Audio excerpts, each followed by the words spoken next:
Oh no. Hello, I'm Emeline. And I'm Kendi. And welcome to Stuff with Moms, a podcast about shows, stories, and enjoying life. So I started the recording and you said, oh no.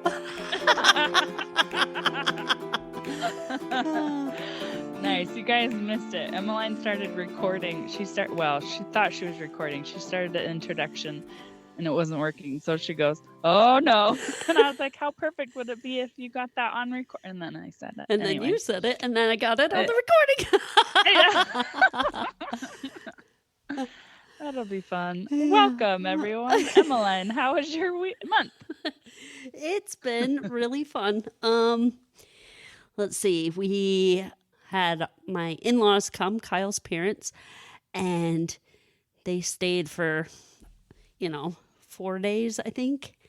And it was just really nice. They're wonderful people. So the boys and Kyle and I got to spend time with them. We took them out to eat, and we sat around and talked, and we watched movies and played games, and they got to just sit and relax and not have to worry about cooking and cleaning. So Nice. Yeah, so we had a good time with them. And then let's see what else has been going on. Oh, I have these Asiatic lilies on the side of my house that I planted. And the wind was really strong one day. What are they called? Asiatic lilies. They're really big blooms that are really beautiful. Oh, okay. And so the wind came one day and really hard and blew, half of them over so that their stem snapped. Oh, Yeah. Because I'm still getting used to where's the good spot for The flowers, that dynamic they're of your- protected. yeah. Yeah, where the wind comes, where the rain comes, where the sun, I got that one figured out because that's the same every day. But I don't know. our house There spins isn't a- sometimes. No. Yeah. Yeah. But anyway, I brought him into the house. And one night, Lorenzo and I were watching our show. And after the show was over, I turned it off. And he's like, Mom, it smells like a peed-in diaper in our house. Oh, no. And I was like, oh, no. So I hunted around. And I'm like, I kind of can smell it too. So I hunted around and couldn't find, because Cassie's getting old, right? Our old dog. She's 17 now. And You thought it was so her. I thought maybe she peed in the house, So I looked for that. There wasn't any of that. Anyway, come to find out, the ones right before they bloom, they put off this smell. And maybe it's to keep deer from eating them or something. I don't know. But they kind of stink right before they open up. And so our house, after they open up, it smells really good. Yeah. But right before it, there's this soggy diaper smell. Unhygienic scent wafting through your house. Yeah. So I came home from a doctor's appointment the other day and I was like, man, and this is before we figured it out. I'm like, our house just smells like pee. It smells like pee right now. Oh, no. You've got another one that's still blooming? Yep. Oh, man. Because it was like 5 of them got snapped, Anyway. So there's that. But but now that they blossomed, they smell great. So Yeah. anyway. The boys are doing that's great. awesome. They're enjoying it. Clark's in soccer right now, so that's a lot of fun. He loves that. Yeah. Oh yeah. He's a fan. He gets pumped up and he's like, I gotta go practice, Mom. And he goes and he practices in the yard and it's pretty cute. Oh, that's And cute. sometimes Kyle goes out with him and plays too. So they have a good time. But yeah, things are going good. How about you? Oh, nice. How's your month been?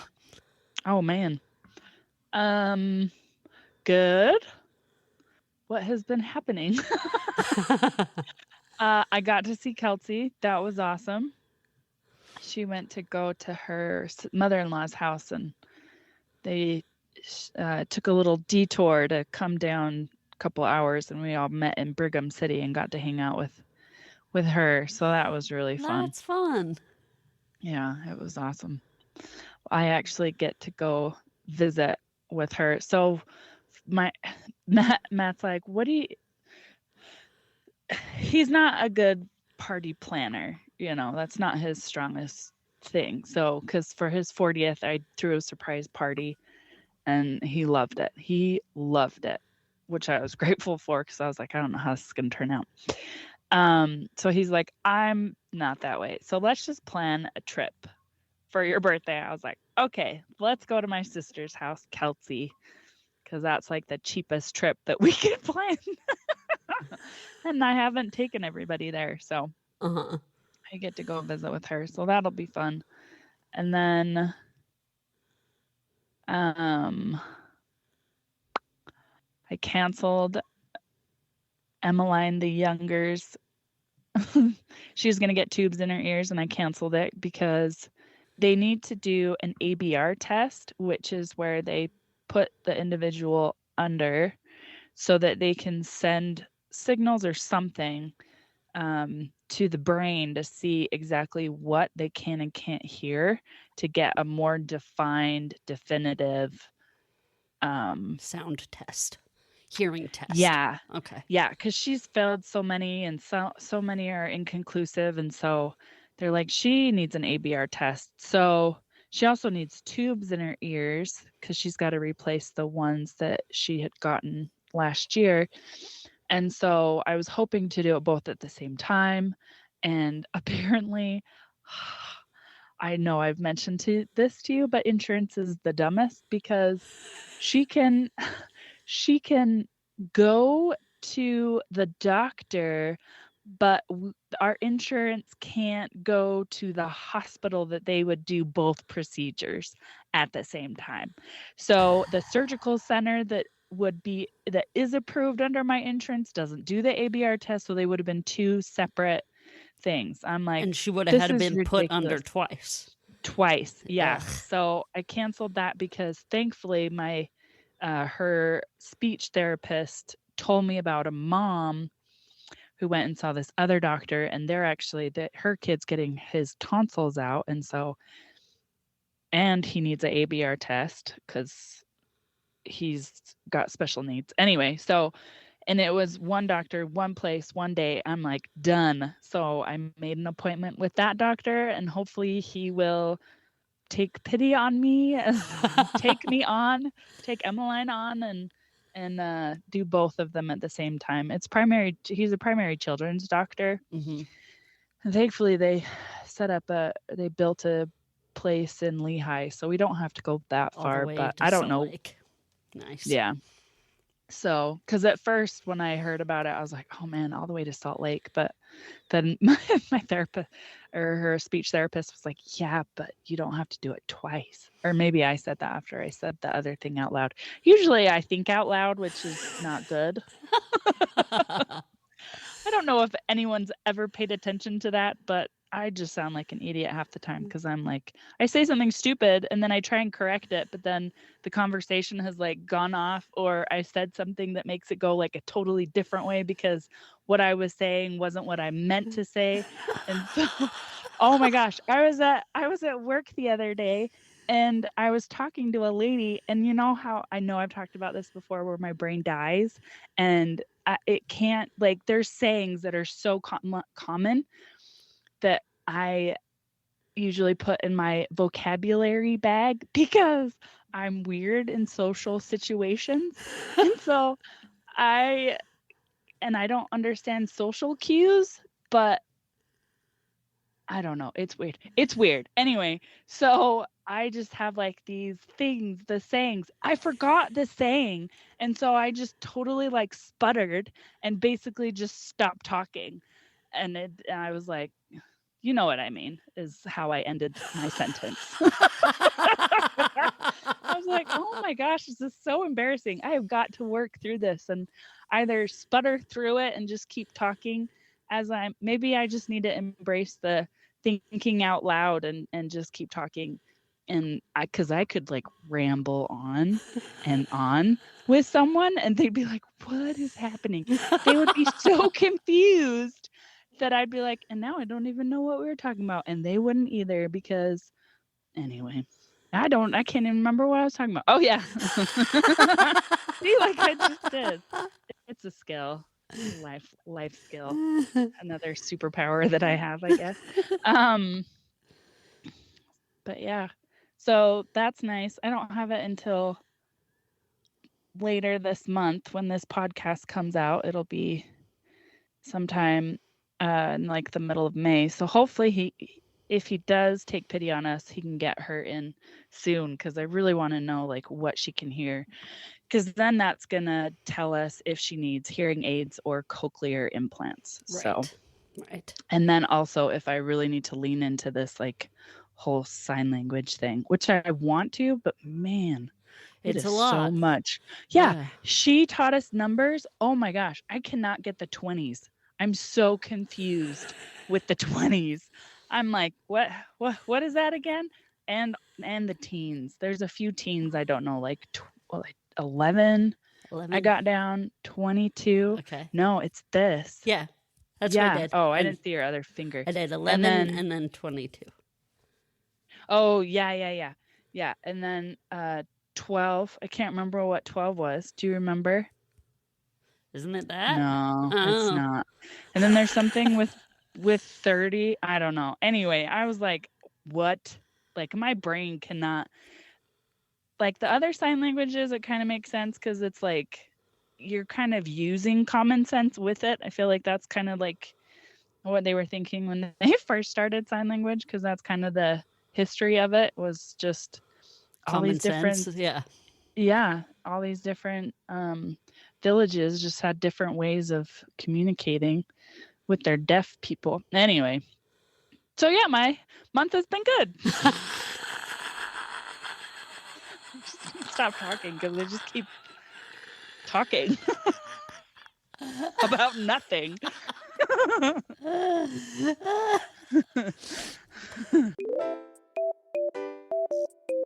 Okay, you have our word of the month, right? Yes, I do.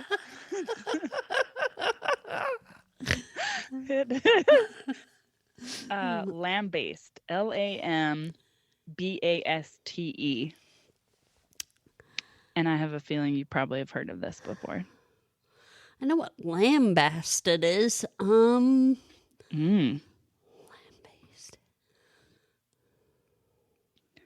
I said I know what lambasted is, and now what lambasted is, and now that isn't coming to mind. Lambasted is when you are struck by something unexpected. So lambaste is an unexpected event that came up. Is that your final answer? Yes. That is not it. Okay. It is to criticize very harshly. Oh. Yeah. No, I think that is what lambasted means. All right, well, now that there you you think go. about it. Yep. Criticize harshly. That's great. Okay. Yeah. Lambaste. Yeah. Okay, so we've got wrong lyrics with moms. We do. We both have one. We both have one. Mine's not as funny, so I'll go first because we want to end on a high note on that one. So, mine is unstoppable. I don't know how long it took me before I realized. So there's a part where she says, "Sorry, unstoppable." Yeah, sorry, by Sia. Okay. Unstoppable by Sia. And I thought for the longest time she was saying, I put my arms around, and then like you kind of just is muffled in there, but it's actually I put my armor on. So yeah. Oh, That's what I thought. I think I thought she said I put my arms around as well. Right? Because that's what it says. Like everybody's mumbling through their songs. It sounds like something totally different, but it's I put my armor on. I'll show you that I am. That she's strong. Because before that, she's like, I put my armor on, show you how strong I am. I put my armor on. I'll show you that I am. Cool. So, yeah. Good lyrics. Yeah, very good. I mean, because it made sense to me. I put my arms around, show you how strong I am. I thought it's gonna squeeze bear hug. you. Yeah, exactly. That's what I do. Anyway, so that was mine. What is yours? Okay, so mine comes with a story. As always, which is awesome. So when Lorenzo was 3, he went with my parents. My parents came over one day, and they're like, "We want to take Lorenzo with us today," and so they did. Okay. And they came home. When they came home, Lorenzo had these purple sunglasses that had flowers all over them. Right? Yeah. And he's like, "Mama, look what I got. Look what Grandma bought me." And I looked at my mom, and she's like, "He picked them. He picked them." I was like, "Okay." They're definitely 3-year-old choices. He's like, "Aren't they so cool with the flowers?" And I was like, "Yes, they're very cool." He thought they were great. Anyway, he wore them all the time, like all the time. And so whenever he had them on at night, I would sing, "I wear my sunglasses at night. I wear my sunglasses." You know, the song. Yeah. Yeah. Okay. And after, I don't know, a long time of doing this, several months, maybe a year, right? Dang. Kyle came to me and he's like, "That's a funny song you made up." And I was like, "Wait, you've never heard this song? I wear my sunglasses at night?" And he's like, "You didn't make that up?" And I was like, "No." No. And see, like I would insert my own lyrics into the song. It wasn't that I didn't know the words, but I'd, like where he sings, so I can. And then he says words. I don't know what they are right now, but they're very distinguishable words.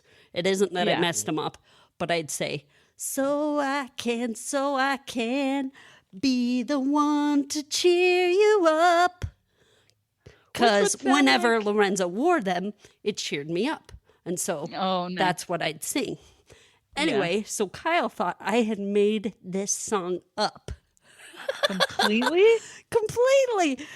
Because I do. I go around and I make up songs all the time. Especially when the boys are littler. I would, when we would be doing something, it's kind of how I make it a little fun. Make it fun for me, yeah. Yeah. When I'm doing something monotonous. Yeah. But so he thought I'd made this song up, and so I had him listen to it, and he was like, "I thought that was fake, and this is a weird song." And so if you haven't heard I Wear My Sunglasses at Night, it is funny, and you should check it out. You should. Oh, it's that a great is so song. funny. And it see, is. he loves... That's shocking. Yeah, he loves that like era of music, and so I just thought he knew it. Yeah. Right? And he would sing it sometimes. He would sing the song that he thought I made up sometimes. Oh, that's funny. Well, it is catchy. It is. Which is probably why it is popular. Apparently not to your husband. Went right over his head. Yeah. Okay, so now on to more serious subject. Yeah. We're going to be talking a little bit about kid trauma. Kindy's got a story for us. I'm traumatized from this. So it's Sunday morning, and please hold your judgments. I get it. I've already failed at this point, but Anders is watching YouTube on my channel. and I'm getting ready or I'm doing something, I'm preoccupied. So I go into the kitchen and on my way, I notice that Anders is upset. And usually there's a loud cry, like a loud yelping or like something loud that he does that he like injured himself. So there was none of that. So I go over to him. I'm like, "What's wrong, buddy?" He was so sad. So he told me about this video that he saw with a cat. And so I'm like, "Okay, which one did you see?" So he was trying to describe it to me. So I went and I looked and I saw in my history this little short, and it's like this cute, adorable animated image of a cat and looking sad and having oh no, it was blood was coming out of its nose a lot, enough that there's a puddle at his feet and you can see this puddle. And so I'm like, what the freak did this kid see? So I put it on mute and I close his eyes so that I can get some schooling up on what it was he saw so I can either explain it to him or what have you. And it's multiple images. So the first image is a boy cat and a mom cat visiting the father husband in the hospital. And he's laying on a hospital bed. And then the next image is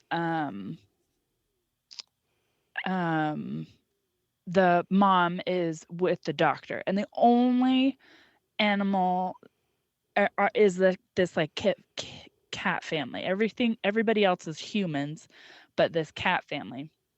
And so, and then you see this little kitten on a scale, and then and these are all images.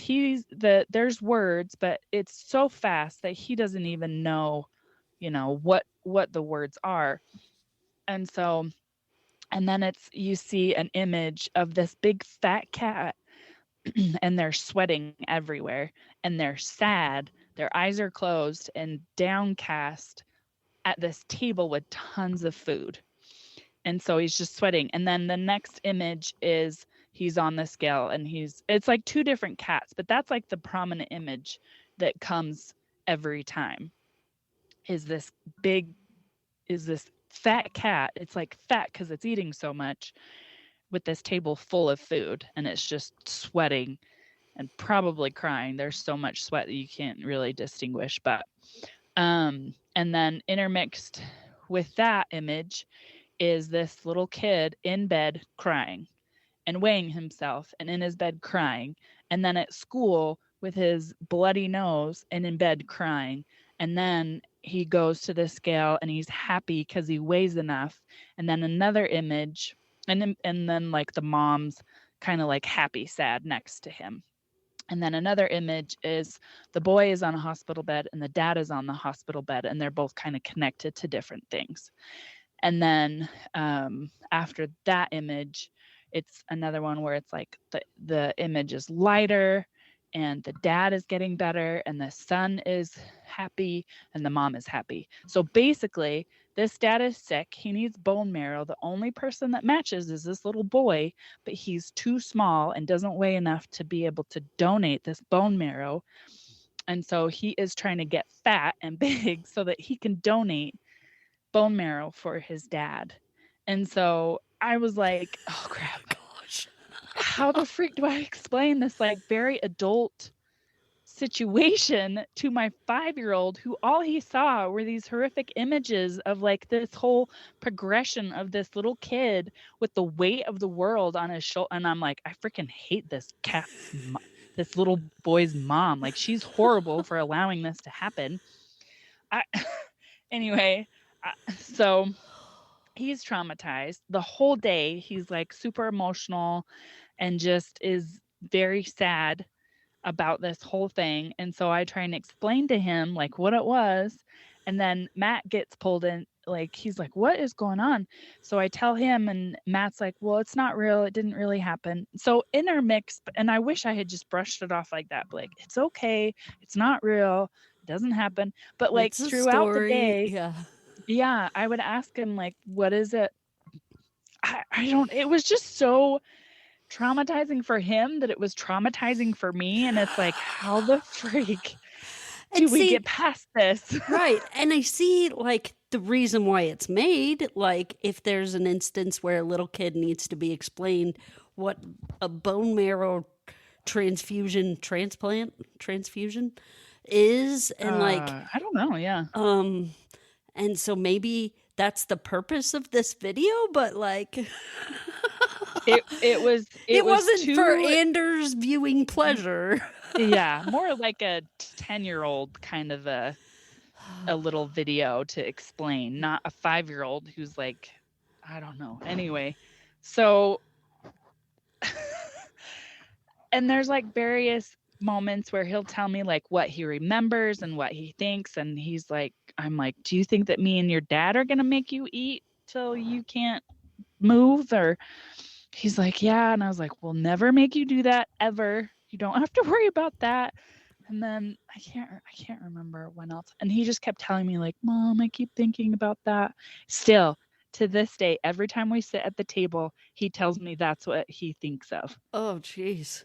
Yeah. So I'm like, well, we can't not sit at the table. So I just distract him and ask him questions about different things. And I don't know if it's going to help. I hope it does, because even the day after he had to go to school, and he's like, he told me, he's like, I don't want to go to school because I don't want to be made fun of if I start crying. Oh, Because jeez. he, like, just all Sunday, he just intermittently would just start crying and, like, was upset. Yeah. So Gosh.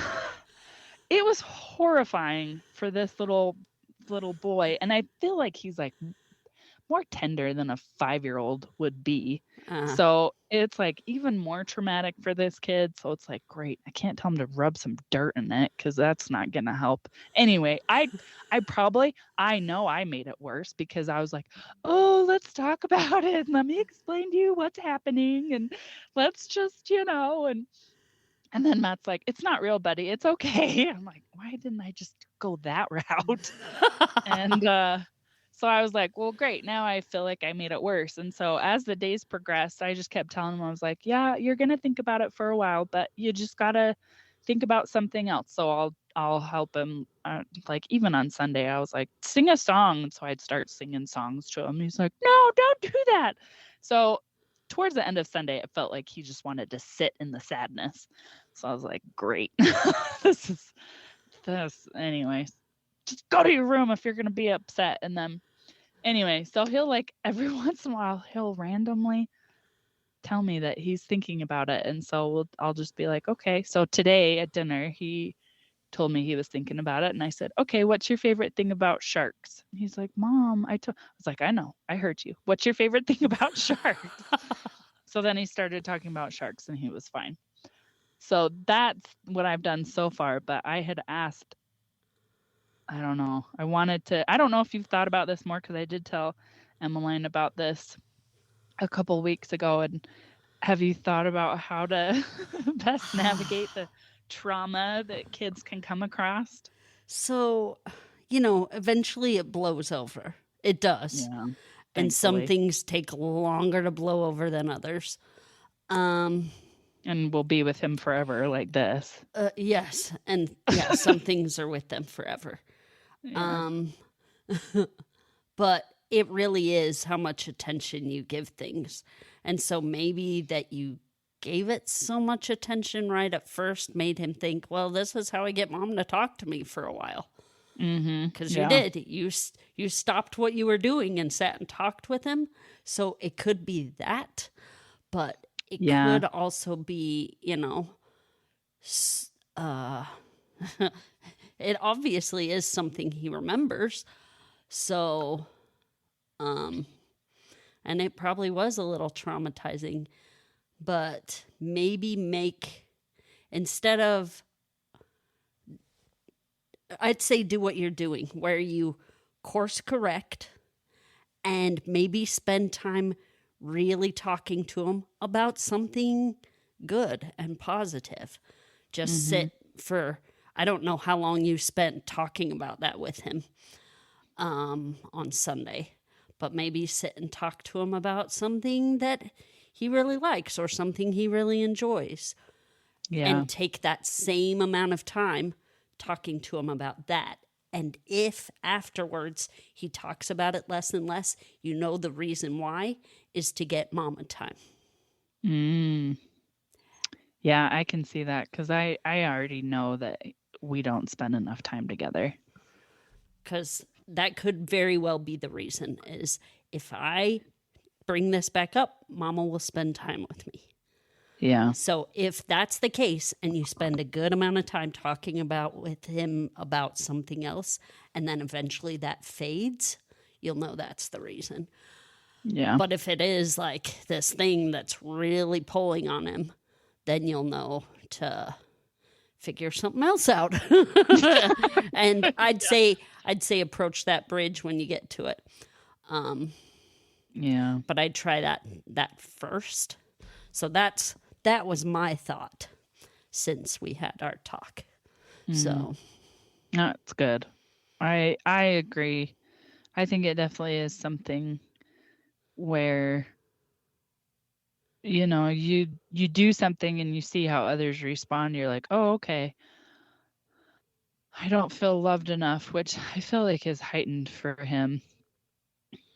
Not just because of baby Emmeline, but also because of who he is, where he just kind of needs that attention. And I know I don't give it to him because all the needs that Emmeline has, right. Yeah, the younger has. And so, yeah, it's definitely something I need to work on and get him more in the forefront instead of just. And I would, for you, I'd categorize it, go, okay, I need to spend this amount of time with Anders every day, whether that's just like, and just make it part of your daily routine. Okay, and if it doesn't happen during the day, be like at night before he goes to bed, I'm going to sit in there and talk with him or read to him, or we can play with his toys for 10 minutes, but really make sure you always get that just Anders time, not distracted by anything else. This is my just Anders time. Just Anders time. Yeah. Well, and sometimes we'll do something before, like half hour before bed is like part of his bedtime routine where we do something, but it's gotten to the point where he's either watching TV or playing a video game. So I just need to be like, okay, me and you are going to do something together, or we'll just talk or whatever. Cause he loves the games or even just reading. He always wants me to read to him instead of his dad, which makes his dad a little sad. You're like, we can both read to you. Yeah. It doesn't have to be just one of us. I just want mom. As much as I've tried to get out of always being the one to do that with him, I think I just need to do that with him. Like he needs it, which I don't blame him. Like I think I was that way where it's like I just want to hang out. Yeah. And when you don't get it, you're like, okay, I'm not a priority. Got it.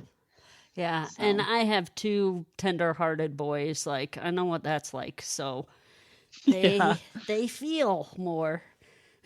Yeah, they do. I remember when we moved up to Logan for Kyle to get his master's, and my parents drove up to visit. Lorenzo ran outside, tears streaming down his face, and ran and hugged my grandpa and my mom and dad, and was like, Grandpa, I missed you so much. And he's like crying. Oh my goodness. I just stood there and I was like, oh. Yeah. They just have these big tender hearts, boys do. And that's wonderful. Like, it's so good that he loves his grandma and grandpa. And, Anders, he didn't want to see that little kitten hurt, And so that's perfectly fine. And so, yeah, it stinks when animals get hurt. And I'm glad that you feel that way, Anders.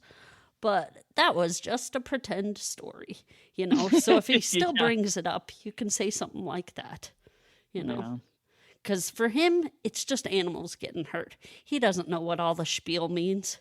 He was like, that cat was hurt and bleeding and crying.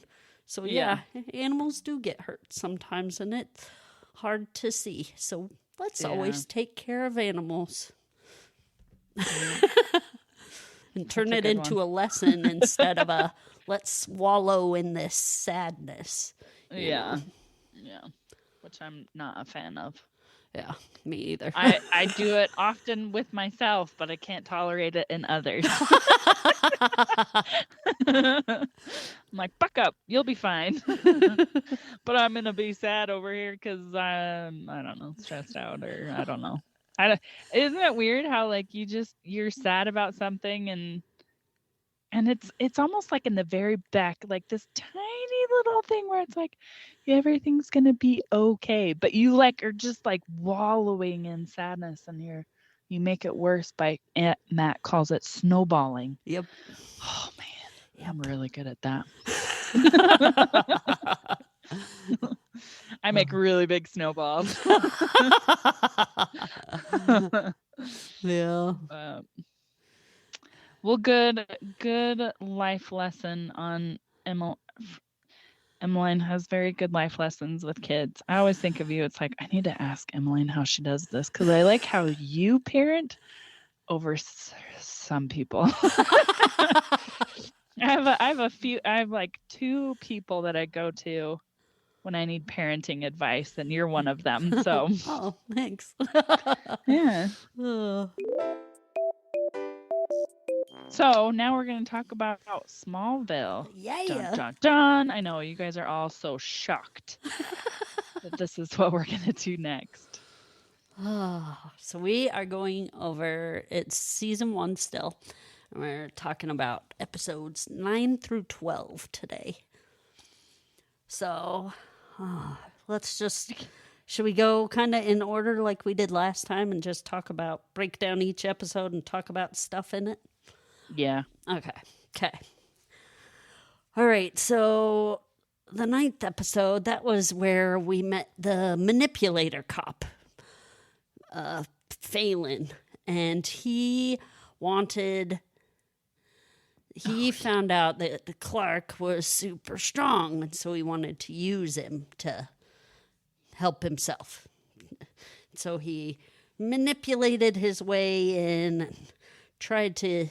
Anyway, blah, blah, blah, blah, blah.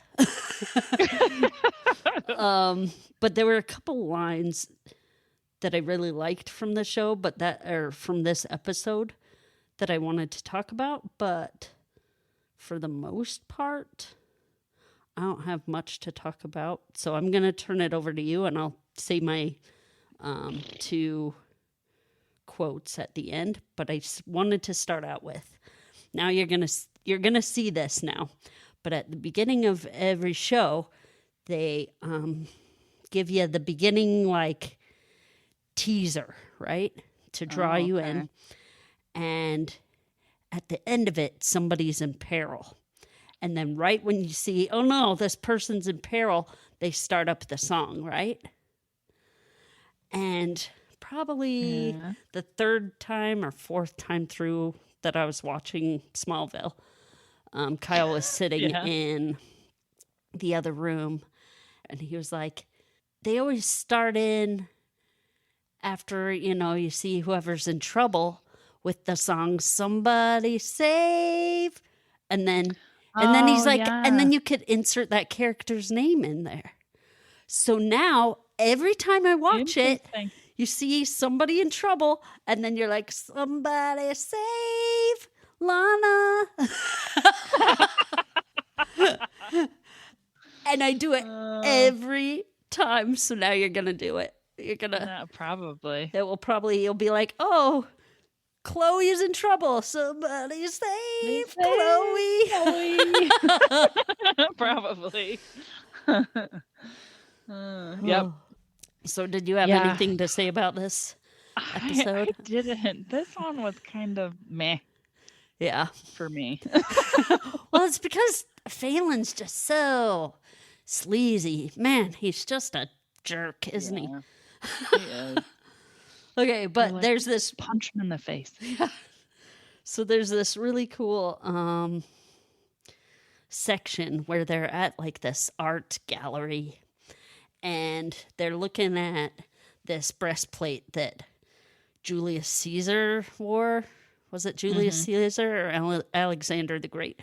One of them. I can't remember. I don't remember which one. I think it was Alexander the Great that he wore into battle, right? And it's like really gaudy. It's gold and it's got like these. Which I doubt he wore that in battle. Oh, no. Like, This is made up for the show. Yeah.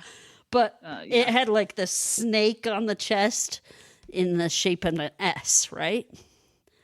And kind of like encapsulated in like a diamond shape or whatever. Yeah. And it looks awful. And Clark's standing there looking at it with Lex. And he's like, I can't exactly see myself going into battle with that on my chest. And I was like, yes, that was awesome. I love when the writers throw stuff like that in there because I delight in that. I mean, I know a lot of people are like, bleh. Like, that's so hokey, but I love it. Oh, yeah. Pile on the cheese. I love cheese. Yeah. Well, and it's funny because I actually noticed that in like the last 2 episodes. It's profound. Like a lot of one-liners are very telling. Yeah, like, you know, this is gonna be Superman. Yeah, you don't know yet. I mean, if you were living under a rock, you'd be like, what? Yeah. He's Superman? Wow, that's amazing. Oh, but then Lex, after a second, you know, he's like, why would you want... Clark kind of turns to him and is like, why are you so interested in Alexander the Great? How come you know all this history? And Lex says, I'm just interested in people who ruled the world before they were 30. Yeah. I'm like, that's not telling. Yeah, because that's telling for him. He wants to rule the world. So he does. Yep. He definitely does. There was, I think it was the last episode? I can't even remember. Oh, yeah, it was. It was the last episode 12, where he's like, I work by myself or something like that. I remember. I plan on being great all by myself. Yeah, that's what it was. You wrote that quote down. I wrote that quote down because I love it. That's a future Lex Luthor thing, even though he worked with his dad to take down that. Anyway, we'll talk about that one later. Yeah. But okay. Do you have anything more for that episode? No. Okay. I didn't have any like life anything else for that. Just a couple of good quotes and the somebody save whoever it's gonna be that needs saving that episode. Yeah. Now you're going to sing it every time. You are. I guarantee I will. I know for a fact. I'll be like, oh, hey. It actually like makes sense now why they have that song. I don't know if that was the purpose, but now. Yeah, probably not. Because it took me, like Kyle instantly picked that up. And I'd watched Smallville all the way through multiple times before he pointed it out to me. Like, I wouldn't have.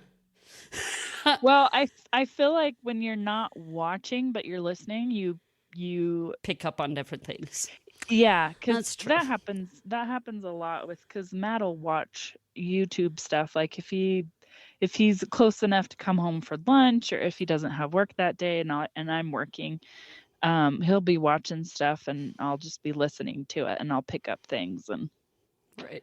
I mean, half the time he's halfway listening, so I'll laugh and he won't laugh, but it's because he's playing on his phone or doing something else. So, but yeah, it's definitely, I feel like the visual and the internal, like it's that whole, if you can't see, your other senses are heightened. So he wasn't seeing it, he was just listening to it. Anyway, I'm done rambling about that.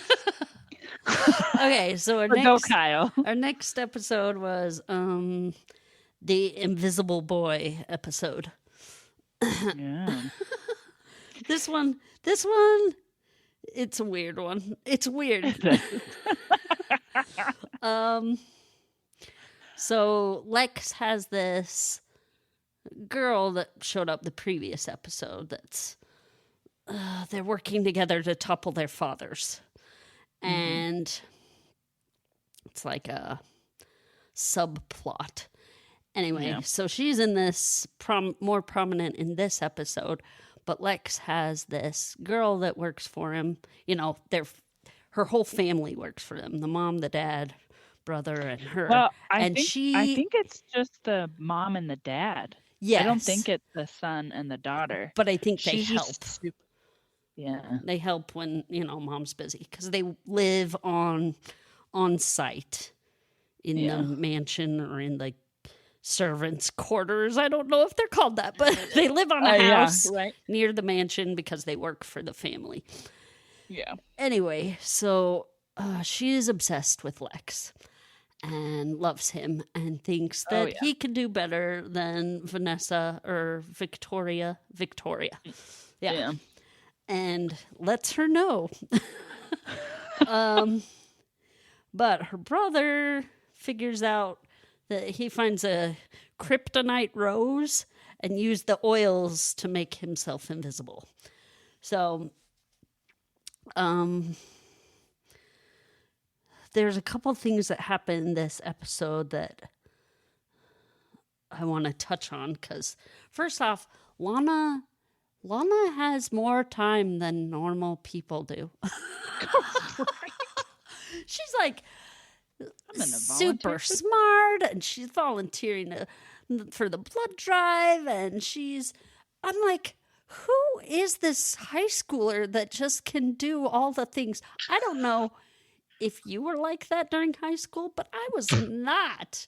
Like, I worked. I had to, and I had to do homework. Yeah. Like, that took up a huge chunk of my day, and then I wanted to play. Like, I didn't want to volunteer. Volunteer. Who wants to do this? Right. But it gets almost worse in the next couple seasons where you're just like, who is she? Like, she's some superhuman. She has like a time turner, I think. Maybe that's her superpower. Oh gosh. She was near kryptonite, so she has ample amounts of time. she can on her hands. Yeah, or something. Who knows? Anyway, so just wanted to touch on that, but Chloe does a couple of like cutesy things, and she just gives this face to Clark that's just so like crushing on him face, and it's just so cute. Oh, she just likes Clark a lot. Anyway, and he is oblivious to it. Oh yeah, pretty much. But Pete says one of the, the hint at him being Superman lines. We should have a little phrase for that. Maybe like I can pick one out of the 4 episodes we watched that's my favorite every month. And then I can be like, oh, this is my favorite one. But I do got to say this. Clark's talking about how, he has to fly by the seat of his pants, There was a lot of flying references. Maybe not in this one, but like the next one where it's like he's talking about flying and he's like, that's crazy. Yeah. And then Pete says to Clark, you're not the flying type. That's what it was. Yeah. And I was like, that was a good one, Pete. Not right now. Anyway, there's this scene in this one where Clark gets hit from the Invisible Boy by like this mace or something. Oh yeah. The big spiky ball thing, and it shatters. That you're gonna see for like ever. because it's in the opening credits. Oh, really? I think, is it the rest of this season or starting next season? And then it stays in it, I think, through season 10, like all the way Wow. through. They loved that shot. They're like, yeah, we're going to keep this one in. Yeah. It's going to be around forever. Forever. One thing I did notice, because when I first saw it, I thought it was the sister that was the invisible, because the body is very feminine, but then the haircut is kind of what gives it away, which I didn't notice until this second or third time. Anyway, this time watching it, where because the brother has like a chin, his hair goes to his length. chin. Yeah. Yeah. And so you notice that in like because he attacked somebody in the boys' locker room and there's steam. So you kind of can see the outline. And so that's where you can see. But I was looking at like the bodice and I was like, it's very feminine. It's very feminine Shaped. I was like, how offensive would that be to be like, you kind of made me girly. So I just thought of that. And then their relationship was super weird. Like the girl was obsessed with Lex, but the brother was obsessed with his sister, because it's like he got super aggressive. I think it was more protective. I think it was. I know, but it kind of crossed the line of protecting, because it's like there's I think it's protecting because he and then internalized it on himself too. Like if they're picking on her, they're also picking on me. Oh yeah, he does say that. He's like, we're not enough. We're just servants and blah blah blah. So he was being protective of her, but that was almost like Took a it personally as justification for attacking the people that he felt angry against. You know, which was everybody. Yes. Yes. Yeah. So. Yeah, I mean, if you found stuff that made you invisible, what wouldn't you do? Yeah, what would you do if you were invisible, Kindy?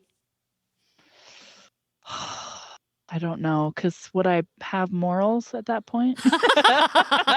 You'd be your same self. What would you do? Probably. I don't know. Oh, I take it back. I do know. I would be in conversations. I would be yep. I'd be in like meetings that I wasn't supposed to be in, or because the saying to be a fly on the wall. Yeah. On the wall, yeah. That's what I would do. I would pull some pranks first off. Oh, there you go. Totally pull some pranks on Kyle and the boys or something. Yeah. And then I would go to like school with the boys to see how they really acted. Oh, yeah. Because if I went and like watched them, they'd totally act different. But to be able to just see how they were without knowing that I was there, I think that would be interesting. That would be, actually. I'd want to do that too, just to see what Anders is like. Although I hear from his teacher what he's like. So I would like to do it with when Emmeline is going to school. But Anders, his teacher tells me things and she's like, I just can't figure him out. She's like, he's a good kid. I just can't figure him out, because he'll do like weird things. Like she was telling me they were playing charades and it was his turn. And while he was waiting for something, there were like these chips that he took and put in his pocket. And he's in front of everybody. Like he's in front waiting for his turn to do charades. His teacher saw, all of his classmates saw, and she's like, don't do that. What are you doing? I'd be like, what are you doing? But I don't know. I think he's just trying to test his boundaries. Yeah. So he just does weird things. Yeah. But then he won't ask for help. So she was telling me one time, he'll probably hate this in future Anders, sorry.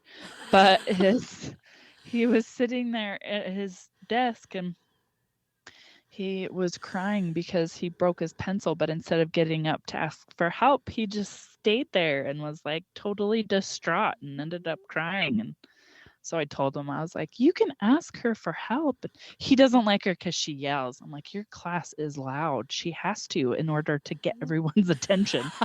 He's like, I want you to be a teacher. I was like, I would yell too. You would hate it. He would hate it.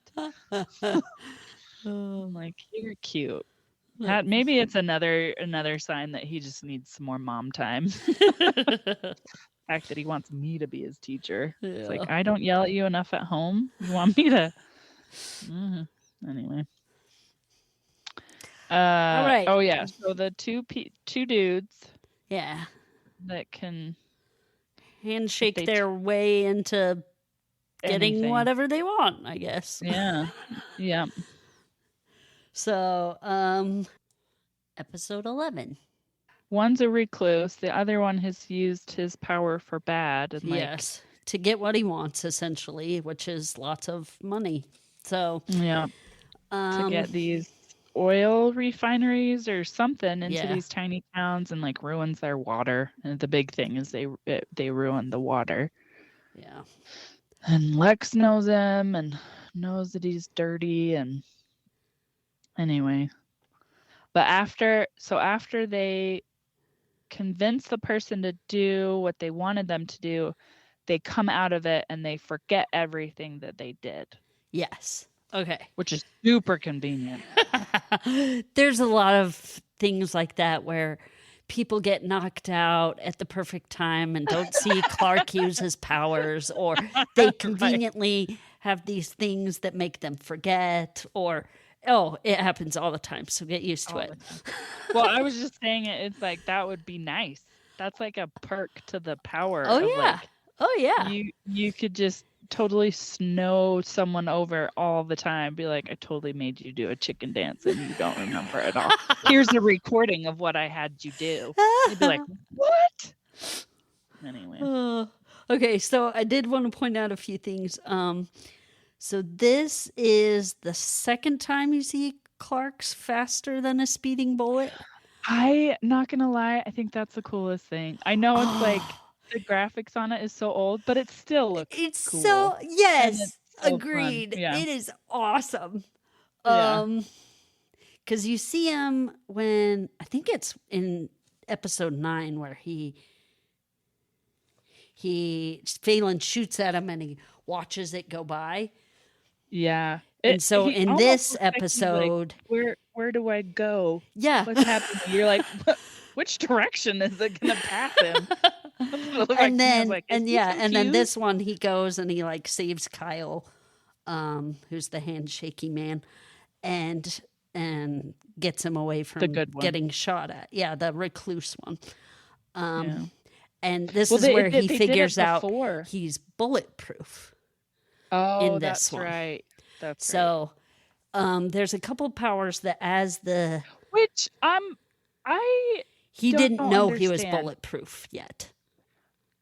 But it should not be a surprise, because if he could put his hand in a wood chipper and nothing happened, why would a bullet be any different? Well, maybe he just doesn't know. And that isn't something you want to figure out. Like, I'm going to shoot my hand and see what happens. No, like, wood chipper, fine, maybe, compared to a bullet. I don't know. Your hand in a wood chipper? I wouldn't do either of those. Yeah. But anyway, he figures out he's bulletproof, which is cool because we've seen him gain indestructibleness in the first episode. He gets the X-ray vision, see-through vision, couple episodes in, third or fourth, and then now we know he's bulletproof. So, and he already had the speed one to begin with. So that's kind of keeping track of the powers that he's gained as we've gone along. Which I feel like flying's the only thing that's left. Or is the sun give him powers? Is that there's more? Oh yeah. Yeah, there's more. Superman has tons of powers. Does he? Yeah. Those are the only ones. Those are like the main ones that I've known about. Oh, okay. Well, the other ones will pop up and you'll be like, oh, yeah. Oh, okay. but I'm They're not so going to say minuscule them. that I forgot. Oh, okay. Okay. Good. But then I don't know what His else were ability you to going do to math. super thinking. So Yeah, he's got super thinking. yeah. Kyle says something that's kind of a little profound. He says, friends always betray you in the end. Yeah. He says something like You're that like, to Clark, "Oh, and you're like, what dang." the? Yeah. Like, he has a very, I don't know, pessimistic attitude on life. He does. Yeah. Well, But from life experience, I don't know. That's Yeah. what he's experienced. So I don't want to diss him on that, but still, like, I don't know, because it seems like the powers just emphasize what the character already has. yes. Because if you give somebody, I mean, besides the kid, like on this last one, but all the others, it seems like once they get their powers, it just amplifies what they already want. I always felt like that too. Like, whenever the kryptonite kind of. Kyle just has a terrible choice in friends. Like, that's my point. Maybe that's true. Not your husband, the character. Yes. When you first said Kyle, I was like, oh, she's not talking about him. Okay. I get confused super easy. Handshake Kyle. That's what I'll call him. Yeah, there you go. But yeah, I agree. He did have crappy choice in friend or pick of friends. Yeah. I really like. There's two things that I really like in. There's a quote I really like, and then there's two parts that I really like in this episode. So you can say your spiel after that, I guess. Okay, sounds good. So there's this part where Chloe's there to figure out. She's there with Clark to figure out, to talk to Kyle and be like, I want to see proof of these powers, because her little reporter self is coming out. And he's like, okay. So he shakes her hand and he's like, you really have feelings for Clark. And his face, he's like, what? She does not. And then she turns to him and she like slides her hands up his chest and like grabs him and pulls him in for a kiss. And oh my gosh, and his face is like pure shock. Like, what the? And then afterwards, she's like, come on, I want to see proof of your powers. And then she's like, how come my mouth's minty? And then she turns to Clark and it's like, oh geez, what did I do? Oh man, that part, it's just so good. It is good. And then the bad handshake man, I don't remember his name. I don't either. Anyway, he finally shakes Lex's hand and convinces him that he needs to go kill his handshake Kyle. And so Lex Clark calls up Lex and is like, I need help. And so Lex comes and gets him and is going to kill handshake Kyle. And then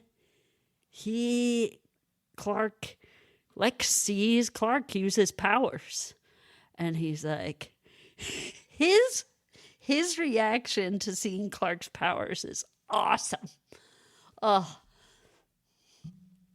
I just love it.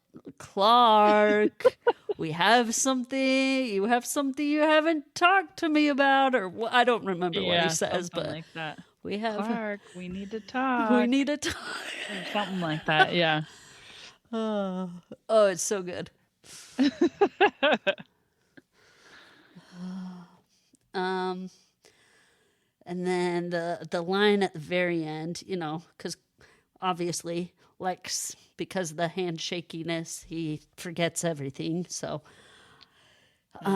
they're standing up in the loft at the end, and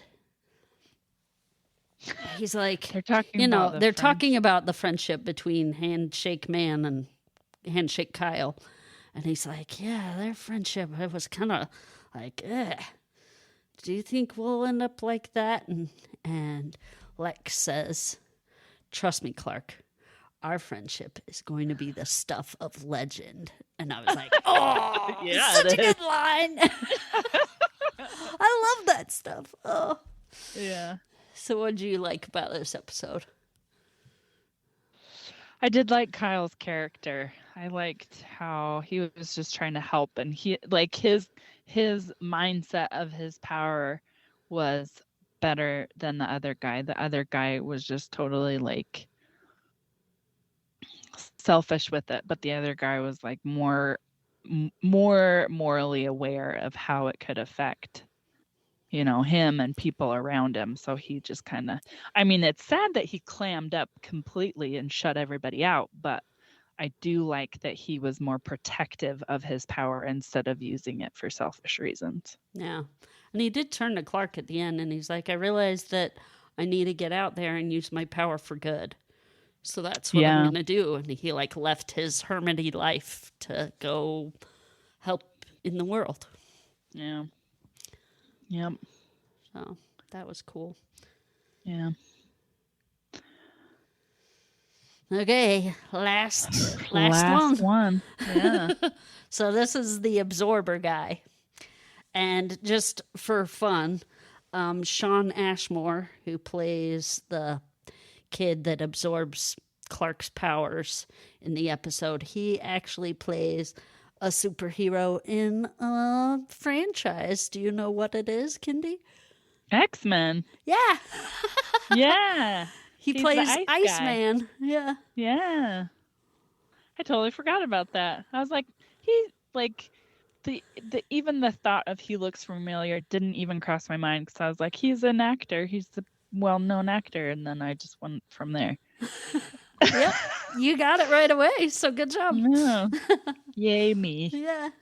I feel like that's most of the main characters, or not main characters, but like the stand-in visiting characters, or the guest visiting yeah. character, the guest stars. Yeah, like you're just gonna be there for one episode, villain type. Yep. One or two, but that's about it. Yeah. Yeah. Yeah. Although there's someone that's in 3. Kindy's excited to see that one. I am. Or those 3, I guess. Yeah. We'll get there. We'll get there, audience. We'll get there. Yeah. Okay. So what did you want to talk about in this episode, I guess? It is nice that Clark has a chance to actually be normal and like doesn't have to worry about anything. And I loved that they emphasized that when he was playing basketball. He's like, because at first it's like, man, this sucks. It takes me forever to do anything. But then he's playing like all basketball. His chores. Yeah. Right? It's like, why is he out there at night? Freaking do it another day or something. I don't know. But then he plays basketball, and he can actually play basketball. Like, he doesn't have to be like, no, I can't, and then make up some excuse, which is shocking that his friends aren't like, don't pick up on that. This? Yeah. Right? It's like, these are terrible friends. You're not very insightful, because this kid is like randomly, anyway, but yeah, so I like how at the end he's like, Pete's like, why are you smiling? We lost. And Clark's like, it was great, huh? Yeah. No, it was great. Yeah.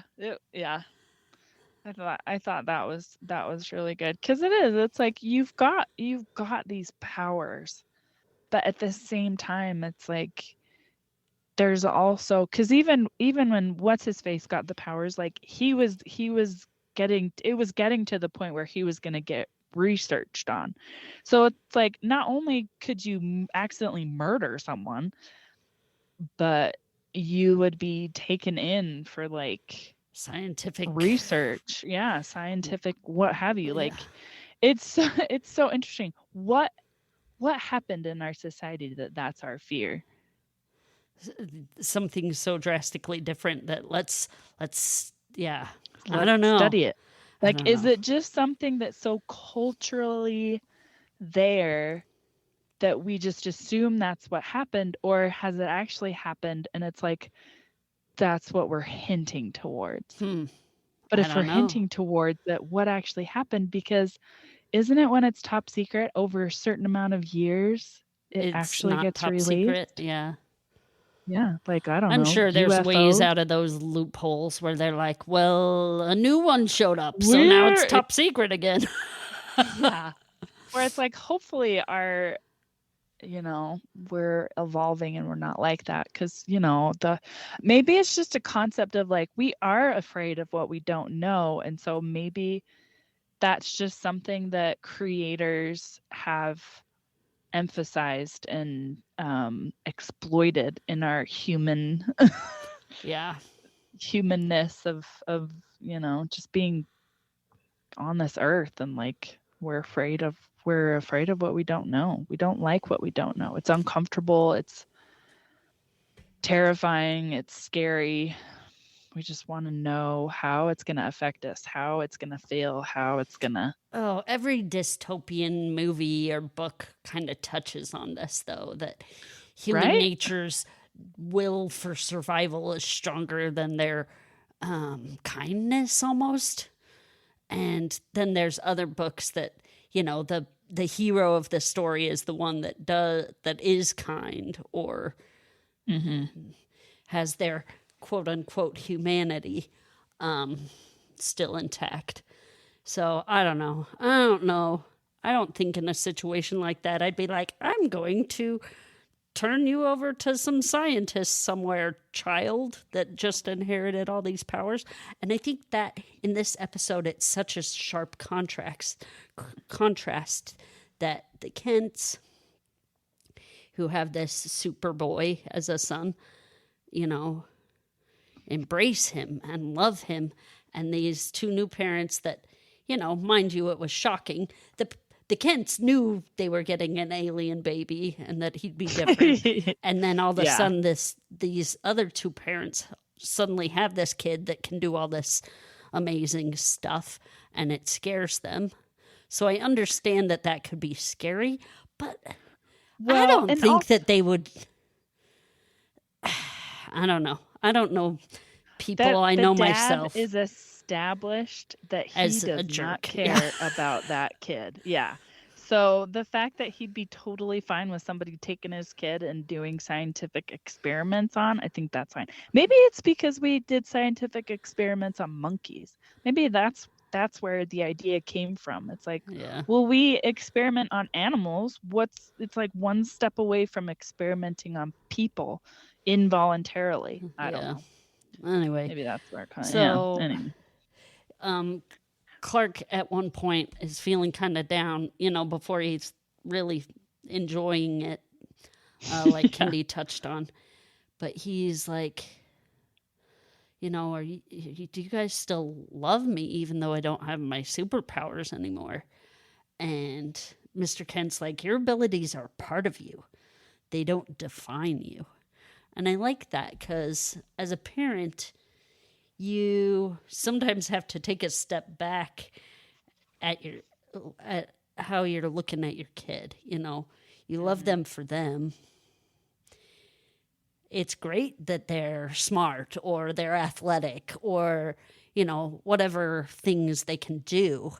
But who they are, not all of them. That's who you love. Yeah. And so that's what I think the difference was between the Kents and the other parents is it's almost like they didn't love their kid. And I don't know what parent would actually be like that. So that's kind of where it's hard for me to swallow there.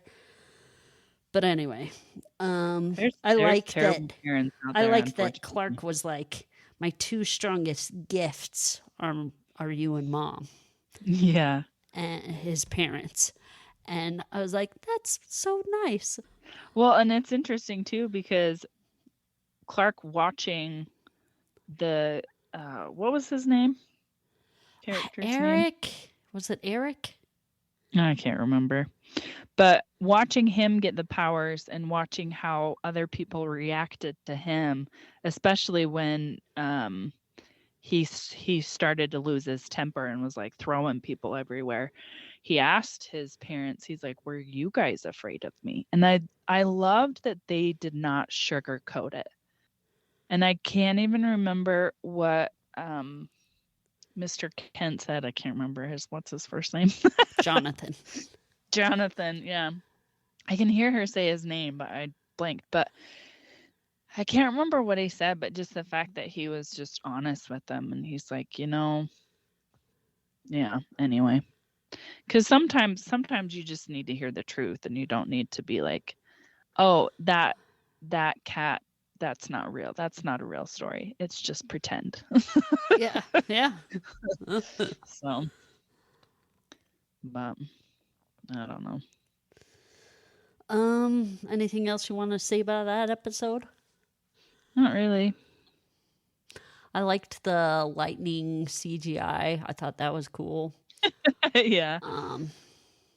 I like that Clark, even without his like abilities, I like him being able to pull Eric or whatever his name was up on the bridge. Oh yeah. Even without his super strength, it showed that he like really had to work to pull him up, but he was still able to do it. Yeah. Anyway, I like stuff like that. Like, oh, power to save, power to do what's right. I love stuff like that. Yeah. Well, and it even shows like his good nature, because even without powers, like he still is wanting to help. Like he still felt responsible. It's like you could have just wiped your hand of it, not even taken a second glance. But for him, it's like those are his. He felt that responsibility. And that's one thing that is Superman's biggest superpower. Yes, he has all these abilities and strengths and superness things, but his real strength is that he wants to do what's right. Mm-hmm. Yep. Yep. And you see it over and over again. That's why Superman's my favorite. Because his goodness. Yep. All throughout these episodes, you kind of see that Chloe's really into Clark, and Clark is oblivious to it. And it reminded me of this little short story that Dave Barry wrote. It's called The Difference Between Men and Women. And I think it's so hilarious. And I got special permission from Dave Barry that I can read it on our podcast. What? I made that up. I'm going to read it on our podcast, and hopefully he'll forgive me. Yeah. And not sue us. Dave Barry, sponsor the podcast. Yeah, please. The Difference Between Men and Women by Dave Barry. Let's say a guy named John is attracted to a woman named Darcy. He asks her out to a movie. She accepts. They have a pretty good time. A few nights later, he asks her out to dinner. And again, they enjoy themselves. They continue to see each other regularly. And after a while, neither one of them is seeing anybody else. And then, one evening, when they're driving home, a thought occurs to Darcy. And without really thinking, she says it aloud. Do you realize that as of tonight, we've been seeing each other for exactly 6 months? And then there's silence in the car. To Darcy, it seems like a very loud silence. She thinks to herself, geez, I wonder if it bothers him that I said that. Maybe he's feeling confined by our relationship. Maybe he thinks I'm trying to push him into some kind of obligation that he doesn't want or isn't sure of. And John is thinking, gosh, 6 months. And Darcy is thinking, but hey, I'm not so sure I want this kind of relationship either.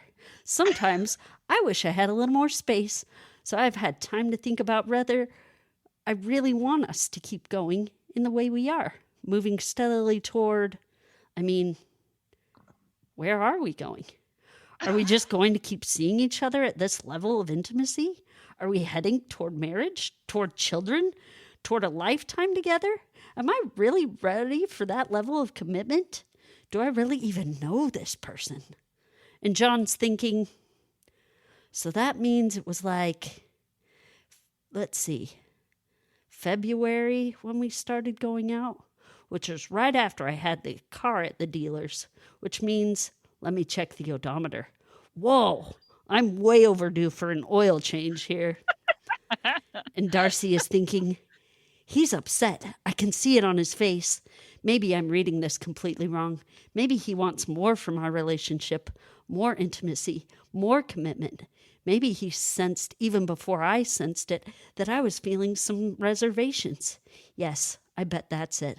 That's why he's so reluctant to say anything about his own feelings. He's afraid of being rejected. And John is thinking, I'm going to have them look at the transmission again. I don't care what those morons say. It's still not shifting right. And they better not try to blame it on the cold weather this time. What cold weather? It's 87 degrees out. And this thing is shifting like a garbage truck. And I paid those incompetent thieves $600. And Darcy is thinking, he's angry. And I don't blame him. I'd be angry too. I feel so guilty putting him through this. But I can't help the way I feel. I'm just not sure. And John is thinking, they'll probably say it's only a 90-day warranty, idiots. And Darcy is thinking, maybe I'm just too idealistic, waiting for a knight to come riding up on his white horse when I'm sitting right next to a perfectly good person, a person I enjoy being with, a person I truly do care about, a person who seems to truly care about me, a person who is in pain because of my self-centered schoolgirl romantic fantasy. And John is thinking, warranty? They want a warranty? I'll give them a warranty. I'll take their warranty and stick it right up there. John, Darcy says aloud. What? Says John, startled. Please, don't torture yourself like this, she says, her eyes beginning to brim with tears. Maybe I should never have. Oh gosh, I feel so. She breaks down sobbing. What? Says John. I'm such a fool, Darcy sobs. I mean, I know there's no knight. I know it's silly. There's no knight and there's no horse. There's no horse, says John. You think I'm a fool, don't you? Darcy says. No, says John, glad to finally know the correct answer. It's just that I need some time, Darcy says. There's a 15-second pause while John, thinking as fast as he can, tries to come up with a safe response. Finally, he comes up with one that he thinks might work. Yes, he says. Darcy, deeply moved, touches his hand. Oh, John, do you really feel that way? She says. What way? Asks John. That way about time, says Darcy. Oh, says John. Yes. Darcy turns to face him and gazes deeply into his eyes, causing him to become very nervous about what she might say next, especially if it involves a horse. At last she speaks. Thank you, John, she says. Thank you, John says. Then he takes her home, and she lies on her bed, a conflicted, tortured soul, and weeps until dawn. Whereas when John gets back to his place, he opens up a bag of Doritos, turns on the TV, and immediately becomes deeply involved in a rerun of a tennis match. And a tiny voice in the far recesses of his mind tells him that something major was going on back there in the car. But he's pretty sure there's no way he would ever understand what, and so he figures it's better if he doesn't think about it. The next day, Darcy will call her closest friend, or perhaps two of them, and they will talk about this situation for 6 hours straight. In painstaking detail, they will analyze everything she said and everything he said, going over it time and time again, exploring every word, expression, and gesture for nuances of meaning, considering every possible ramification. They will continue to discuss the subject off and on for weeks, maybe months, never reaching any definite conclusions, but never getting bored with it either. Meanwhile, John, while playing racquetball one day with a mutual friend of his and Darcy's, will pause just before serving, frown, and say, "Norm, did Darcy ever own a horse?" And that's the difference between men and women.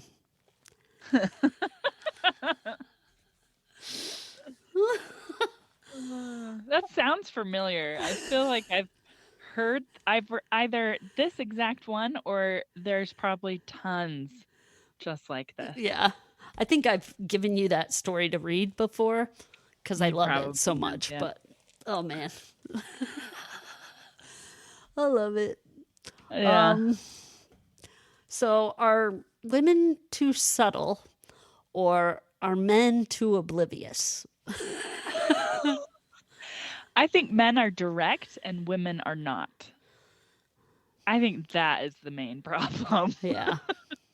We want people to guess what we're feeling so we don't have to say it out loud because we feel selfish, because sometimes it is, even though saying it out loud would be so helpful for everyone involved because then we could work through it if it is selfish or not. Thankfully I married a man who can read me like a book, although we've been married for so long now that he doesn't read anymore. I'm kidding. I'm just kidding. I'm getting better at being more obvious, but anyway, yeah. I mean, yeah. Yeah. So I have true. a friend who, the way she operates, because she knows that men are direct, she's just direct with him. If she wants something, she just tells him. Not And nice. I bet and he's so he much probably happier. appreciates it, and she always gets what she needs from him. I just feel like when I do stuff like that I Feel like a it's jerk. I feel like a jerk, or I feel like a mom instead of a wife. That Yeah. I'm telling my husband what to do, you know, Yeah. Or what you or what I want. Yeah. See, Well, yeah, but why? Like, why do we feel that way? I have Like, no idea, and I wish I right? could, because he'd appreciate. I think Kyle would appreciate it if I was more direct. Yeah. My problem is I can't figure out my own feelings to be direct. That's true. It's probably partially that too, because like Yeah. sometimes I said that, and yes, I did want that at the time, but now I don't want that anymore, and so Yeah. Just ask me on an hour by hour basis if I still want that, and I'll let you know. Because it will change. Back and Oh, forth, by the way. man. So just throwing that out there. Yeah. What? I'm complicated. I know that. Like, I don't even know half the things that I cry about something. I don't know what it is. Could be like 10 different things, 2 different things, or 100 different things. Yep. Like, you got me while I'm crying in the corner. I did the dumbest thing. I did this exact same thing. I couldn't fall asleep. Matt was watching TV in the room. He was charging his phone. So instead of saying, "Honey, I'm going to kick you out because I can't fall asleep," and he'd be like, "Okay, cool. That's fine." Not even think, but instead, I take my phone and I walk out of the room, trying not to be mad or upset that I can't fall asleep. I'm not mad at him, but I'm mad at him because he doesn't get it, because whatever. So I'm laying there on the couch trying to fall asleep, not feeling tired in that moment because I'm like, this is so dumb. Maybe I'll go lay down in the basement because there's a bed down there. This is so dumb. I should just tell him to leave. No, it's okay. I'll just fall asleep in there. This is so dumb. He comes out. He's like, "Honey, do you need me to leave?" I was like, "Yes." I couldn't. The reason I didn't say anything because I couldn't figure out a way to say it. I couldn't say, like, "Honey, can I kick you out?" so that I can go to bed? Like, why couldn't I have just thought that and then said it? I couldn't even think of a way to be like, can you leave so that I can go to bed? Like, in a nice way, you know? Yeah. Like, even just that way, be like, hey, honey, can you leave? And he'd be like totally cool with it, like Yeah. not even offended whatsoever. But because I could not think of a way to say it without being pissed off, I wasn't. I was just mad because I couldn't fall asleep. Because sometimes when I'm tired enough, he can watch whatever and I'll fall asleep. But I wasn't for whatever reason. I was tired, but anyway. So Lorenzo came to me the other day and he was like, oh, how did he ask it? He's like, Mom, how come with guys, like you can categorize them all the same? Like all men will think this way and that's the way it is. And I'm like, and with girls, you can't do that. How come girls are so complicated? And I was like, Lorenzo, girls are so complicated because we are all so different and we all feel all the things all the time. And some things that would affect us one way one day don't affect us that day. And the next day they do times a million. And because we are all like that and none of us can figure our own selves out, let alone any other woman, you can't just clump us all together and say, girls will think this. Nope, it's just not that way. We're all just feeling all the feelings and differently. And we get upset about it. Oh, I can't even figure myself out sometimes. Yeah. Well, and just hearing you explain that to him, I'm pretty sure that's exactly how you said it in those tone fluctuations of like frustration because you're like, I don't even get me. So don't even try. Yeah, we're all weird. Yes. All weird. Yeah. Okay, what was your deep thought or topic? Well, I don't know why I had this on here, and it's not even that great. But my question is, what near misses have you had, if you've had any? I think it's because there was one of the episodes where it was like something was barely missed, and I can't remember what it was.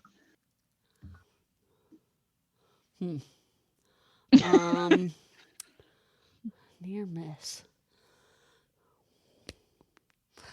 I remember, this probably isn't where you were going with that, but I went to go try out when I was going from elementary school into middle school. I decided I was going to try out to be a cheerleader. Awesome. And because I love to cheer for every sport. Yeah. Wherever I am. I think it's fun and unifying, and I love unifying. I love unification. It's probably my favorite topic. And when movies go into that and delve into it, they always make me cry. Because I'm like, yes, everybody's united and I love it. And so for me, cheerleading is that. You're uniting the crowd, right? Yeah. I'd be a crying cheerleader. I don't know. Anyway, I went to go try out, and everybody that was in front of me could do all these tricks, like back handsprings and standing flips. And, you know, I could do a somersault and the cartwheel. Woo! And I have a great, loud voice, but I chickened out. And I don't know if that's where you're going with this question, but I was the next person in line. And it was like after school, I stayed after school, and I just was like, you know what? I turned around and I went and I called my dad, and he came and got me, and I didn't end up trying out. And I never went to try out again for cheerleading.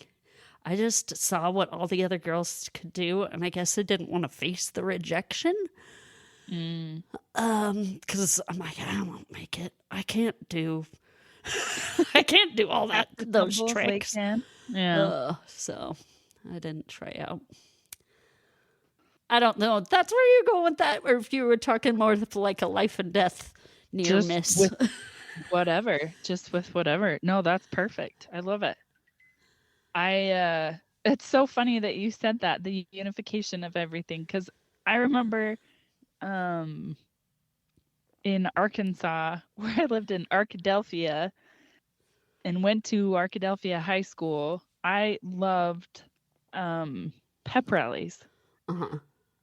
And I was always cheering, and multiple people had told me, like, you should be a cheerleader, you should be the mascot. And I was like, whatever. I didn't go to the point of trying out. I thought about it, but that's as far as I went. So at least you showed up. Yeah. So I didn't. I was like, meh. I almost showed up. You were there. You were in line. You're like, It is interesting though, because you see them doing all their tricks, but I don't think all of them do it. Because I remember seeing some where they're like in the corners, and they don't really do a lot of Oh yeah. Well, tumbles. usually those are the girls that can like lift other girls up. So they're like the butch strong girls.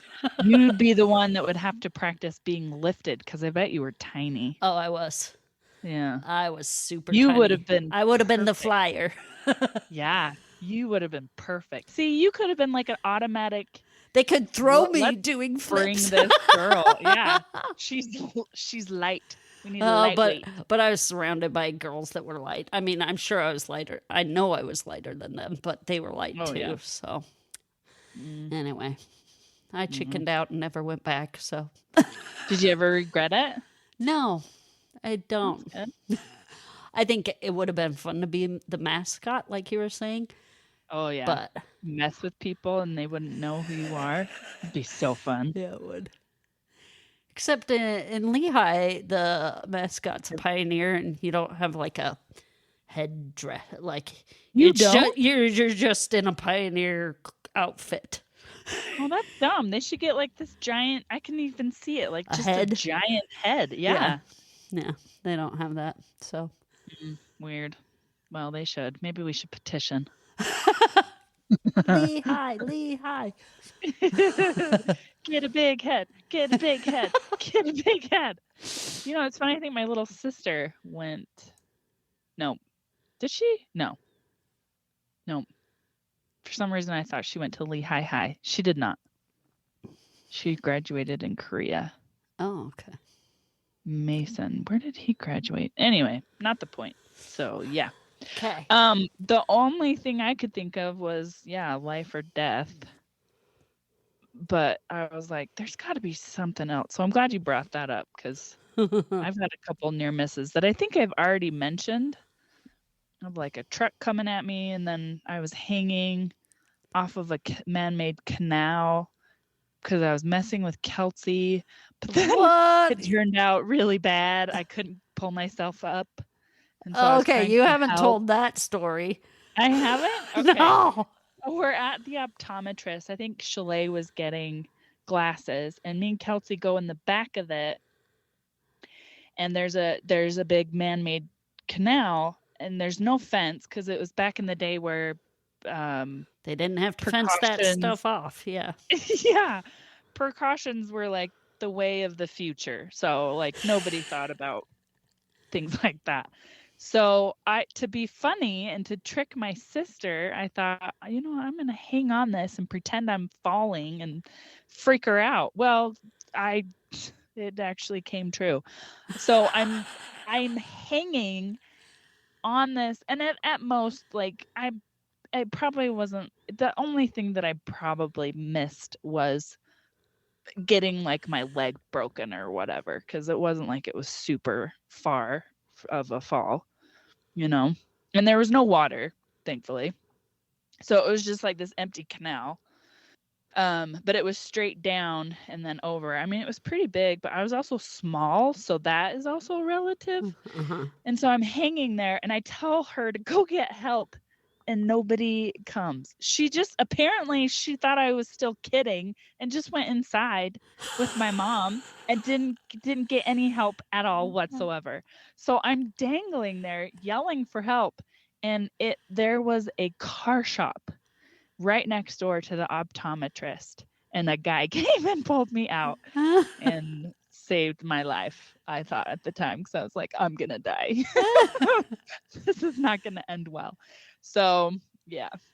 Oh, wow. So I went in. I didn't say anything to my mom or anybody else. I just went in and acted like nothing happened. She was shocked when years later, I think I told her like 20 years ago what had happened. She's like, I had no idea. And Kelsey was like, I thought you were kidding. So I just went back inside. Sometimes I think it's a dream, but I still remember where it was at. And then I think when I was older, or we went back a few years later, they actually put a fence back there. Okay. So it didn't last long. They're probably like, we need a fence because there's stupid kids doing stupid things. So yeah, Well, that's one of my good near story. Our next episode is, yep, you guessed it, Smallville. Season 1, we're going to be doing episodes 13 through 16, so join us. And we would love to hear from you. We post a question on our Facebook page along with pictures from the episode. If you want to check those out, you can there. You can reach out to us on Facebook or our email, and there's links to both of those on our website, and they're listed in the show notes. Help us grow by telling others about us. Share something you learned with them, like how we like to ramble and just talk about lots of things, and how more entertaining Emmeline is than myself. Oh. She is. I still think about the fly circus or playground, what you made. I mean, she's pretty crafty. We would like to thank Red Productions for the music and Jonica for the logo. We love it. It's great. And we'd like to thank our listeners. We appreciate you. Toodle pip.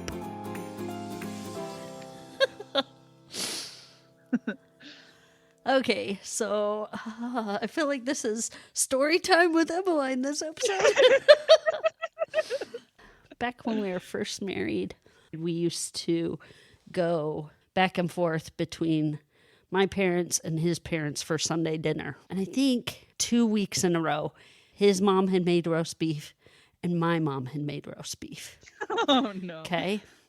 And so after we were leaving one of their houses, he turned to me, and it was, after the second one, he turned to me and he's like, I hate roast beef. And Oh, no. I didn't say anything, but I kind of was sad because I love roast beef. Oh, And I was like, oh, Yeah. how come you don't like it? He's like, it's dry. I'd rather eat anything else. And so that's what I do when our moms make roast beef is I'll eat the potatoes and I'll eat the, all the other things, right? Yeah. And I was just like, It's oh, almost like a challenge. yeah. And I was like, dang, like he hates roast beef. So I guess I'll never make roast beef, right? Yeah. A couple of months ago, we went to, we were over at Joy and Doug's, his sister, and they had us over, and Joy made roast beef. Okay. And I was excited. So I was like, yes, I love roast beef. I pile it on and get all the other stuff, right? And I'm sitting down, I'm eating it, and Kyle comes over with his plate, and it has a huge pile of roast beef. And he's eating it, and he's like, oh, this is so good. And I turned to him, and I was like, what? Yeah. And he's like, this roast beef is so good. Joy, thanks.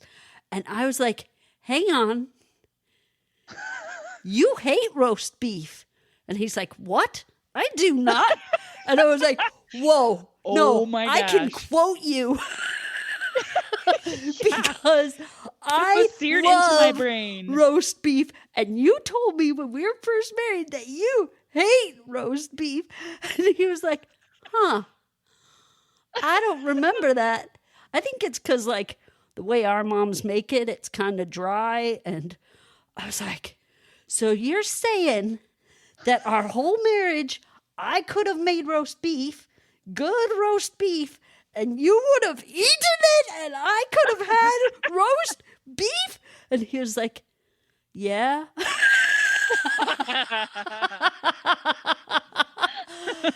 Oh.